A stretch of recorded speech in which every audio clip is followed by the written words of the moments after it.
Thank you. That was wonderful. Our second scripture reading today takes place in another garden in the Bible, the Garden of Gethsemane. It starts, "Then Jesus went with them to a place called Gethsemane, and he said to his disciples, 'Sit here while I go over there and pray.' He took with him Peter and the two sons of Zebedee and began to be grieved and agitated. Then he said to them, 'I'm deeply grieved, even to death. Remain here and stay awake with me.' And going a little farther, he threw himself on the ground and prayed, 'My Father, if it is possible, let this cup pass from me, yet not what I want, but what you want.' Then he came to the disciples and found them sleeping, and he said to Peter, 'So could you not stay awake with me 1 hour? Stay awake and pray that you may not come into the time of trial. The spirit indeed is willing, but the flesh is weak.' Again he went away for the second time and prayed, 'My Father, if this cannot pass unless I drink it, your will be done.' Again he came and found them sleeping, for their eyes were heavy.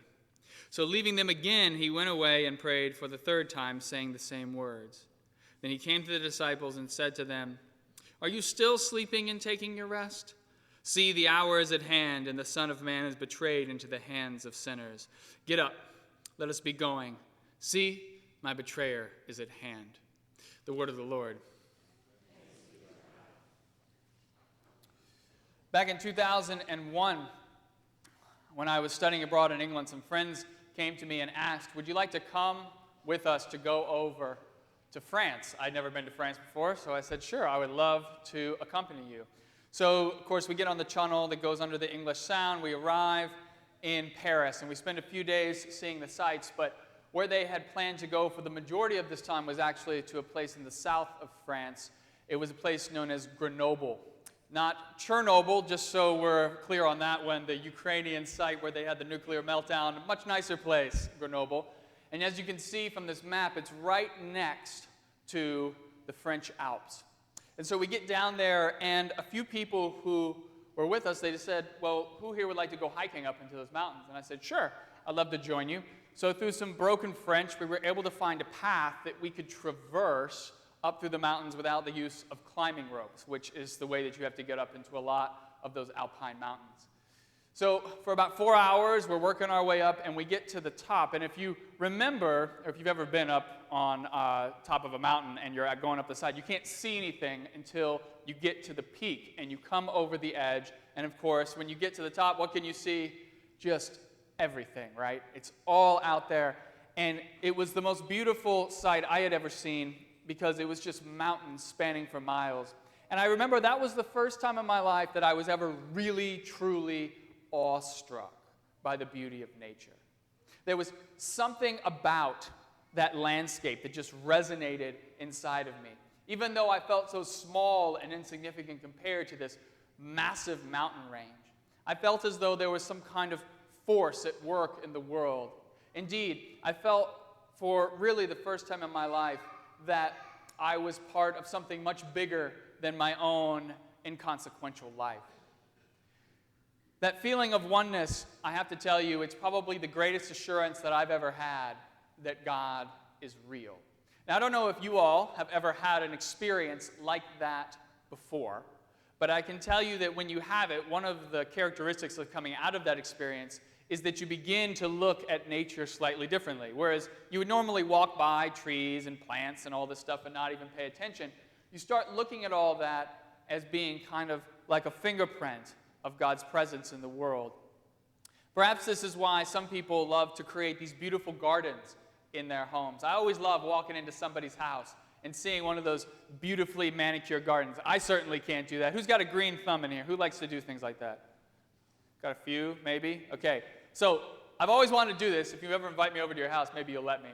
I've never done this before, but I've always wanted to go in, and I just want to lay down in the garden and look up at the sky. Because it gives you back, I know that that would give me back a little bit of that feeling of what it was like to be on top of those French Alps. And this connection between God and nature, this is a connection as to why God, or why the people who wrote the Bible, why they start the human journey with God in a garden, right? When humans, when they begin, where are they put? They are placed into the Garden of Eden.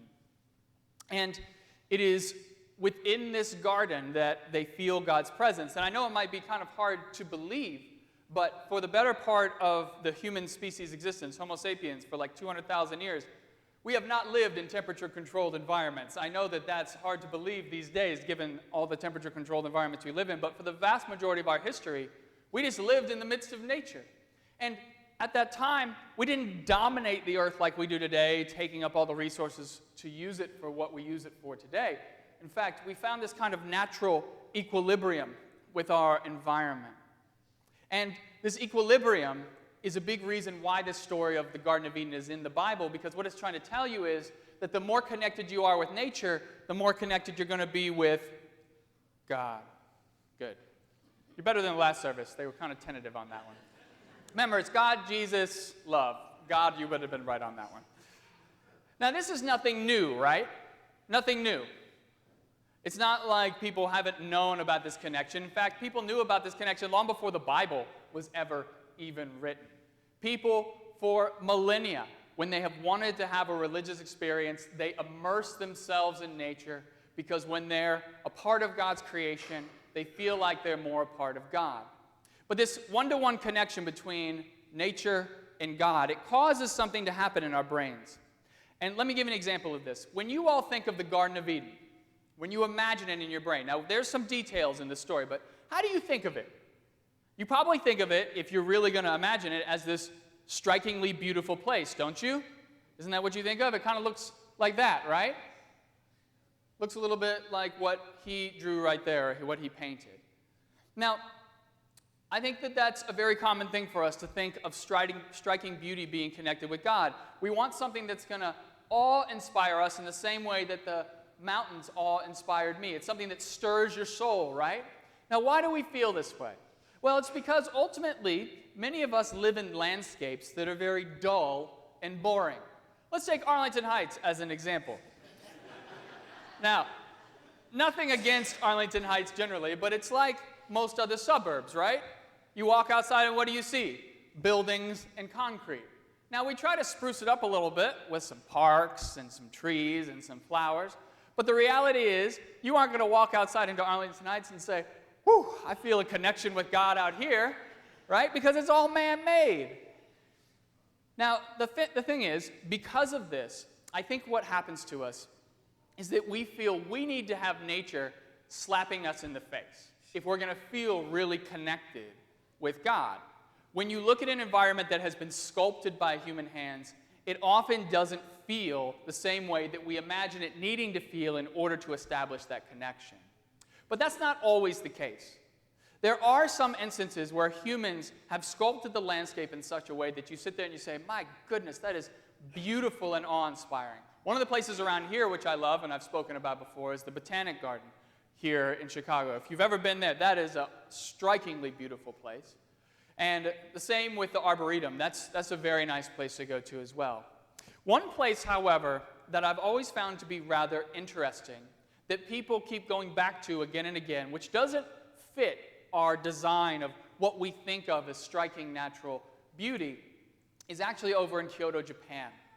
There is a garden that is found in a Buddhist monastery, and it's known as the Ryoanji Garden. Now, this garden was created in the late 1600s by Hosokawa Kasumoto, and the garden is very, very simplistic. It is 82 feet long by 32 feet wide, and it contains rocks and gravel. The only vegetation that's allowed to grow in this particular garden is some of the moss that grows up around the larger stones. And these larger stones, they are actually grouped into 5 different groupings. So the first grouping is one group of 5, that's 5 stones. There's 2 groups of 3, and then there's 2 groups of 2. Of course, it's all surrounded by gravel, and as you can see from this particular photograph, it is raked. Every day, the monks go out and they rake this gravel, and they try to make it meticulous so that it looks exactly like what it did 400 years ago when it was created.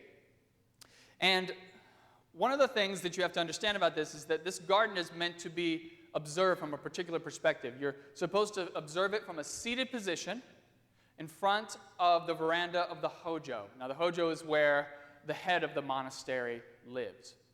This particular garden, I don't think it necessarily is something that when you look at it, particularly from an American perspective, you look at it and you think to yourself, yeah, that fits my definition of striking beauty, right? Because, let's be honest, I think most of us look at it and we see it as a bunch of rocks, right?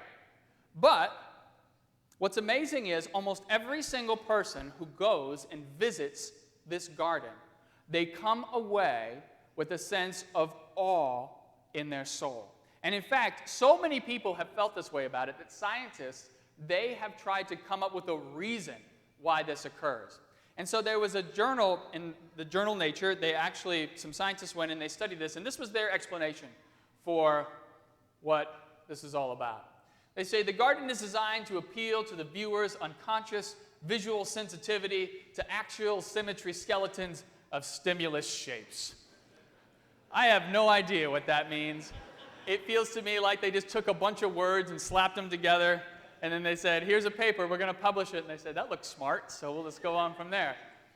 Okay, that just is like a bunch of gobbledygook. It doesn't make any sense. I can tell you why I think people love this garden so much. And I think it's because of its simplicity. In the same way that humans are awe-inspired by the complexity of striking natural beauty, that same resonance can be felt when we observe the simple forms of barrenness. I know it might seem kind of strange, but if you're willing to take some time to look at something like a rock, a stone, and really observe it, I mean, not just like glancing at it and moving on, but sit there and you observe a stone for 15, 20 minutes, something amazing happens. As you observe all these little details on the stone, things that you would never notice, you find yourself going into this amazing place of calm and serenity. And indeed, I have found that in those moments, when you do that, when you observe something as simple as a stone, you begin to hear God's voice a little more clearly in your life. And wouldn't you agree that it's very difficult to hear God's voice in our lives? Would you agree with that? I mean, I look at it as our lives are kind of like those old televisions. Now, I know this is going to be hard for you to believe, but I did grow up at a time where we actually used antennas on televisions. And what happened when the antenna would go out? What happens? There's fuzz on the screen, and then after the fuzz on the screen comes, you hear this loud sound. This is what it looks like.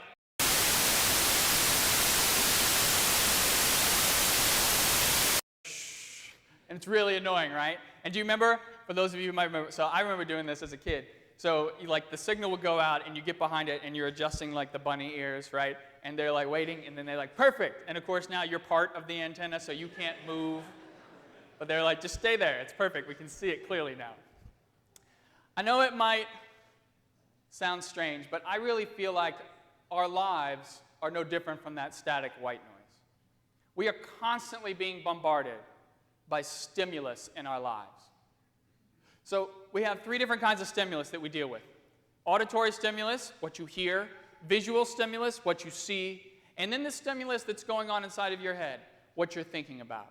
And I think that for many of us, we have this stimulus around us so much that we become uncomfortable if it is not present in our lives.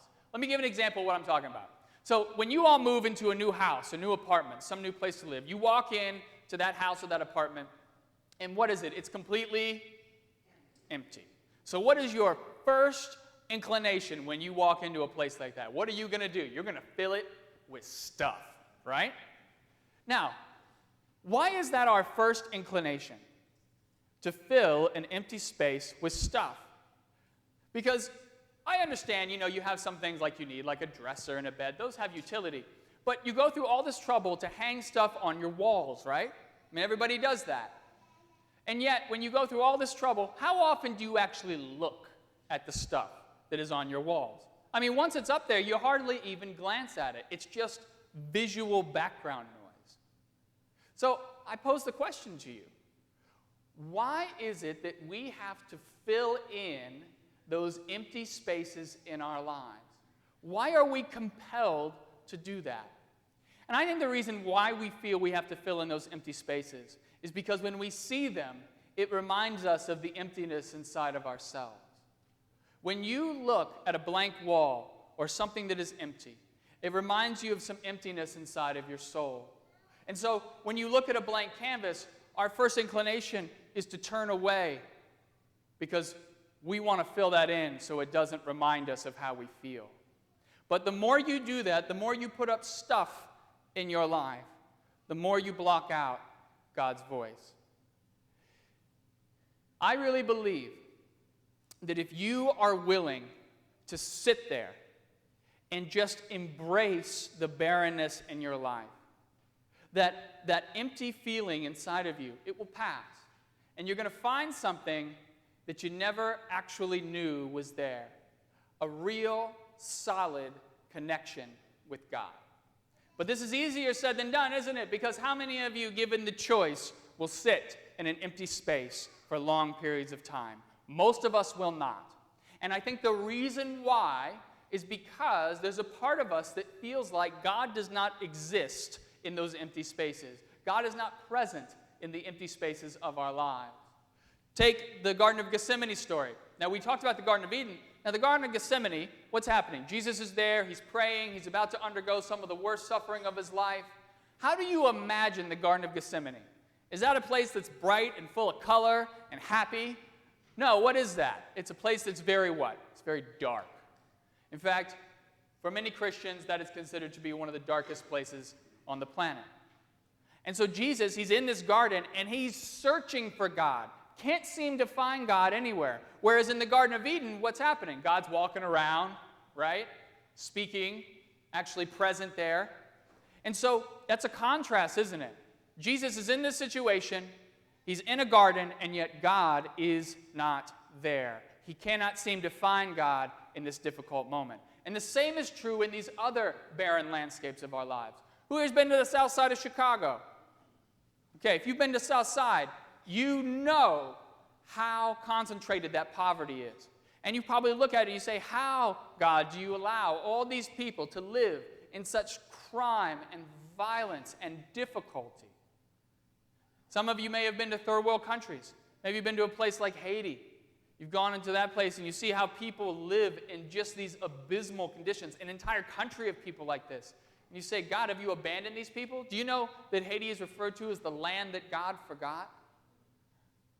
Or how about places where there's war? Elie Wiesel, he wrote the book Night. Maybe you've read it. He talks about his time in the Auschwitz concentration camp when he was a teenager. He talks about how he's next to a man who's starving to death. He's about to die. And he says to Elie, he goes, I have more faith in Hitler than anyone else. Because he, Hitler, he alone has kept his promises, all his promises to the Jewish people. The implication being that God has not kept his promises to the Jewish people. Even today, what happened this past week, the shooting at the school in Oregon. How many of us look at that and we say, where was God in that moment?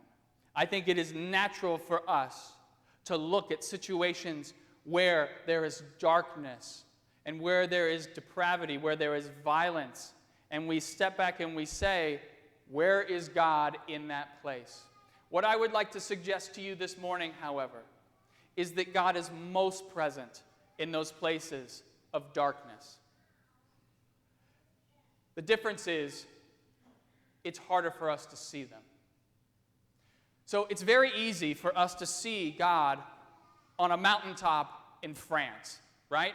It just hits you in the face. In the same way, it's very easy to see God in the story of Garden of Eden, right?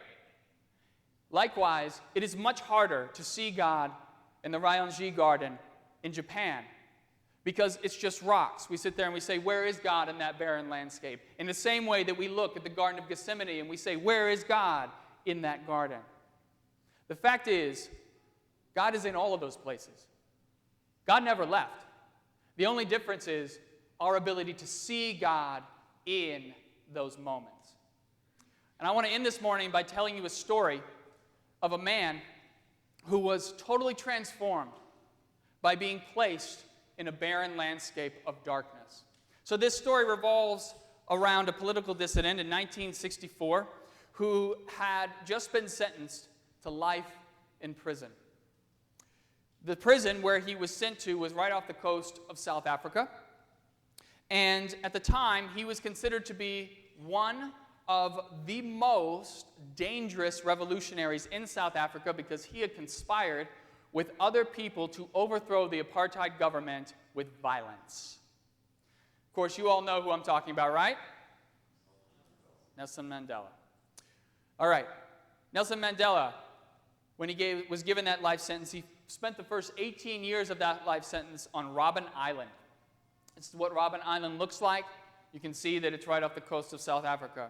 The prison on Robben Island was a very, very difficult existence. So Mandela, he was placed in a 7 by 8 foot cell. As you can see, his bed was on the floor of that cell, and you can see that little red bucket next to him. That is his toilet. There was no running water in that place. Mandela, he was considered to be the lowest grade of prisoner. He was Class D, which meant that he was allowed one visit and one letter every 6 months while he was there. And any mail that he received was usually greatly censored by the guards who read it ahead of time. Every day, for 8 hours, he was expected to go out to the lime quarry that was on the island, and he would literally, for 8 hours a day, break the limestone apart with a hammer. The glare of the sun off of that limestone actually permanently damaged Mandela's eyesight. When Mandela first arrived at the Robben Island prison, he was known for being quite a hothead. He was known as being a man who was prone to outbursts and some violence.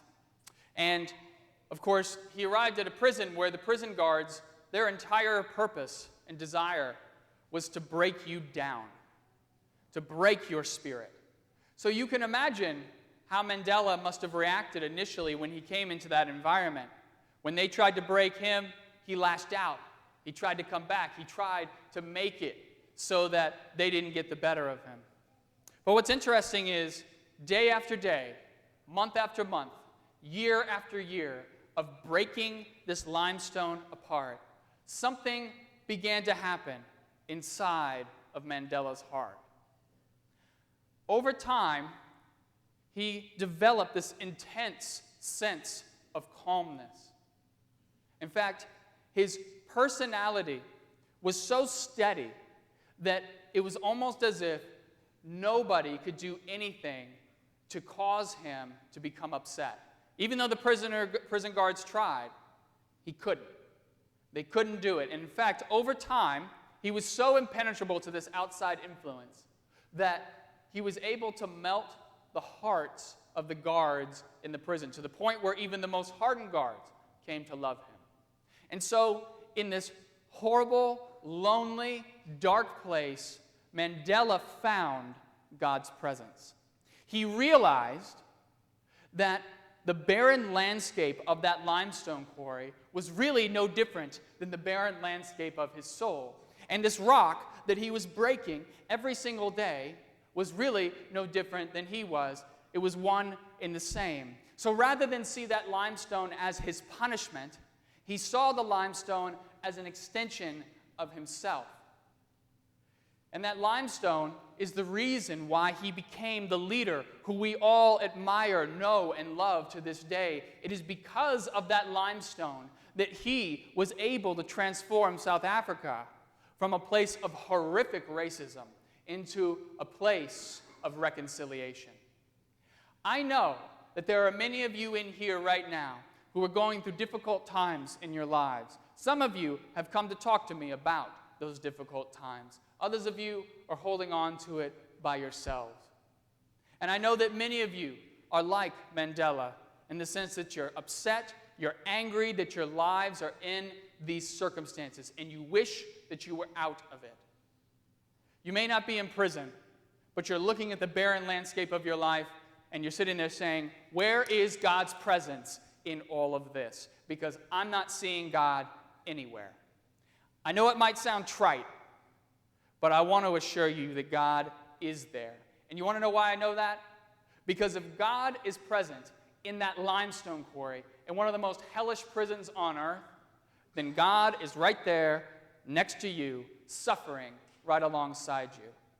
So my prayer for you this morning is that you might look at the barren landscapes in your life, and that you might see yourself reflected in them in the same way that Mandela saw himself reflected in the barren landscapes of that limestone quarry. I hope that you might take the opportunity to observe a simple stone and allow that stone to transform you so that you can become that person who God intended you to be, so that you can transform the world. It is possible. All it takes is a stone. Amen.